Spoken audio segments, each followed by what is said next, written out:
Há menos de 3 semanas para as eleições, você sabe, por exemplo, a diferença entre voto branco e nulos? Esse é o momento para tirar suas dúvidas com a Thalita, aqui do Cartório Eleitoral. Thalita, qual a diferença entre o voto branco e o nulo? Então, na prática, a gente tem que voto branco e nulo, eles têm o mesmo efeito prático. Em questões de efeito, a gente não tem diferença. A diferença é só na hora do eleitor computar esse voto na urna eletrônica. O voto branco, o eleitor aperta a tecla branco da urna e vai aparecer na urna voto branco, ele confirma.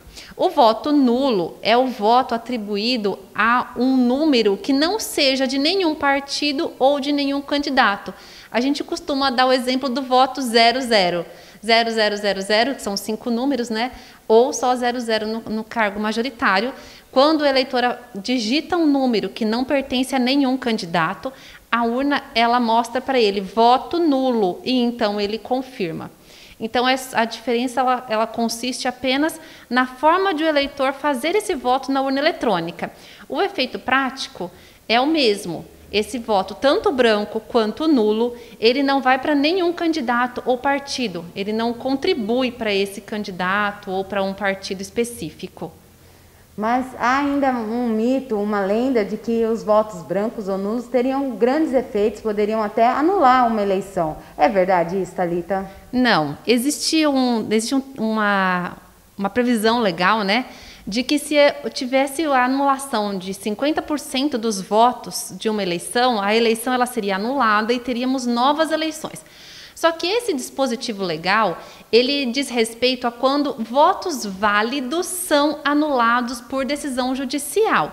Então, supondo que a gente tenha a anulação de votos, de repente, de um candidato, que ele teve a maioria dos votos, a gente até tem essa previsão agora, em relação, nem precisa mais ser 50% dos votos. Supondo que a gente tenha um candidato a prefeito, que ele vá para a urna, né, ele está deferido, mas ele sofre algum recurso, ele está em uma situação ainda pendente de julgamento definitivo.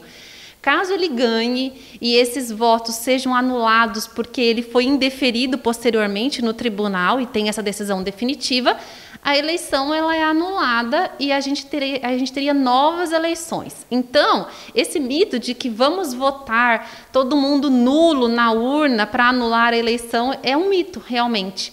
Só existem novas eleições quando os votos atribuídos a um determinado candidato, que inicialmente seriam válidos, eles são anulados por decisão judicial, seja porque esse candidato ele foi indeferido posteriormente.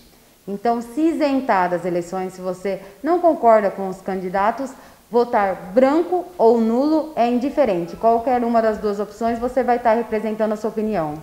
Isso, exatamente. E até a gente costuma falar um efeito prático, é que, na verdade, acaba ajudando os candidatos o voto branco ou nulo. Por quê? Para o candidato ser eleito, são considerados os votos válidos, que seja atribuída a um determinado candidato na majoritária, né? Ou atribuída a candidato ou partido na proporcional, que é chamado voto de legenda, né? Então, quanto mais votos brancos e nulos a gente tiver e menos votos válidos, significa que o candidato vai ser eleito com menos votos. Então, acaba beneficiando nesse sentido, né? Deixando claro que esses votos não vão para ninguém, é só que os candidatos precisarão de menos votos para serem eleitos.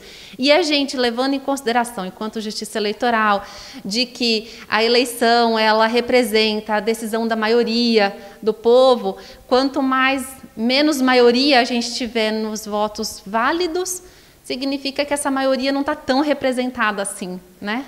Outra informação, acho que é importante dar para votar. O que tem que levar? Um documento oficial com foto, né? O e-título, ele acabou sendo tirada a foto, né? O TSE disse que vai voltar a foto para o e-título.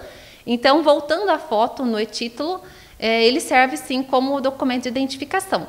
Ou então, qualquer documento oficial com foto, RG, CNH, pode ser utilizado. Com relação à pandemia, quais os cuidados que também precisa ter em mãos? Sim, a gente vai ter, a gente está sempre pedindo para ser mantido o distanciamento social, né? As escolas vão estar etiquetadas, adesivadas o chão com o distanciamento. O mesário ele está sendo orientado a não pegar esse documento do eleitor. Existe uma campanha para o eleitor levar a própria caneta, né? Não é obrigatório, claro. Se o eleitor não levar a caneta, vai ter uma caneta para ele assinar o caderno de votação, que vai ser higienizada, né?